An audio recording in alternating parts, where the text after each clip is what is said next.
Hello po, good evening mga ka-nature. It's me again. 10 o'clock na po ngayon ng gabi dito sa Singapore. Nagabihan ako kasi bumili pa po ako ng mga ingredients na gagamitin ko for today's video. May nag-message po kasi sa akin na nakikiusap na gumawa ako kung paano yung proper way para masundan nila ng mabilis yung aking procedure, yung aking remedies. Ayan po, nakikiusap din pala na ang dami namang pakiusap nito. English daw po yung gamitin ko kasi nga daw po baka hindi nila maintindihan. I will try my best po ha, pero wag nyo akong aanuhin, ibabas sa accent natin. Siyempre, Ilocano ako, Pilipino ako, tapos gamit ko Singlish, di ba? Yan, sige ba, I try my best po. Okay, ang ano nga po natin ngayon is for clogged veins. Ito nga po pala yung prepare kong remedies for today's video. Ayan, isang shot lang po nito per day for 14 days. I tell you guys. Ayan, it helps you to eliminate all the clogs in your veins. Ayan, dahil po dun sa mga ingredients na meron po nito. Napakabisang ingredients, organic po lahat.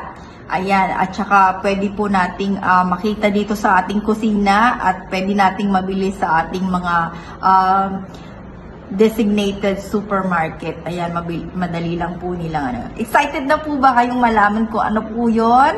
Okay. Number 1 po na natin is olive oil. Yes po. Extra virgin olive oil po dapat ang gamitin nyo ha. Ayan, mamaya po ibibigay ko po sa inyo yung mga properties ng olive oil, bakit siya po yung napili nating ingredients para po dito sa ating video. Antioxidant, good, cholesterol, anti-inflammatory, help heart disease. Secondly po is, syempre, ang ating superfood. Ito ay ang garlic or bawang. Ayan po. ALIC-IN. It contains antibacterial, antiviral, and antifungal. Dahil po sa alisin na naman. Ayan. Hindi na natapos yung alisin na yan. Third na po pala is lemon. Yes po, lemon. Meron po, hindi po yung isa ha, may isa pa po kasing green. But this one is lemon. Yeah, we need half of the lemon for this today's video.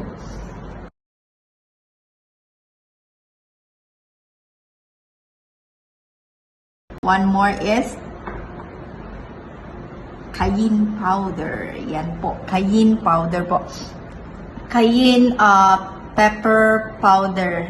Actually, isa po siyang chili. Ayan. Na parang dinurog po yata ito. Basta, mabibili niyo po siya sa supermarket. Cayenne powder po dapat, ha? Cayenne po, ha? The enzymes of cayennes coordinates to soluble fiber to. Ayan, thank you. And lastly, dahil wala po akong mahanap na dapat sana yung black raw honey. So, for today's video po, gagamitin ko is pure honey. Ayan, yung ginagamit kong lagi nyong nakikita sa video. The one that you always seen in my video is, I use for today's video is pure honey. Yes, pure honey. Tin po natin yan. At ganito po yung kanyang kalalabasan. Later part, I will give you all the procedures in my video. Yeah, please subscribe, like, and share my video. Just one shot per day, important days, guaranteed all your clot and your arteries will help to eliminate. I've also been drinking and doing this procedure to myself. Okay? This is how it tastes like Ayan, inumin ko muna po siya para para masabi ko sa inyo kung ano talaga yung lasa niya. Okay?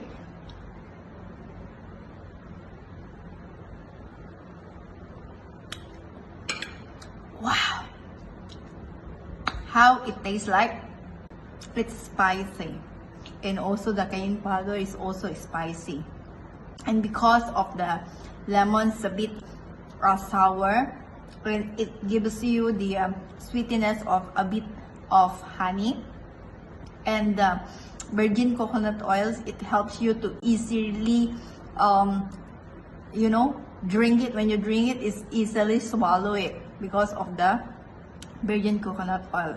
But because this is organic, guys, it's healthy and spicy for me. Yeah, but it's very, very good for our health to really help us for all the clots in our artery. Okay, and don't forget to drink water after that because it's really spicy. Thank you. Bye bye.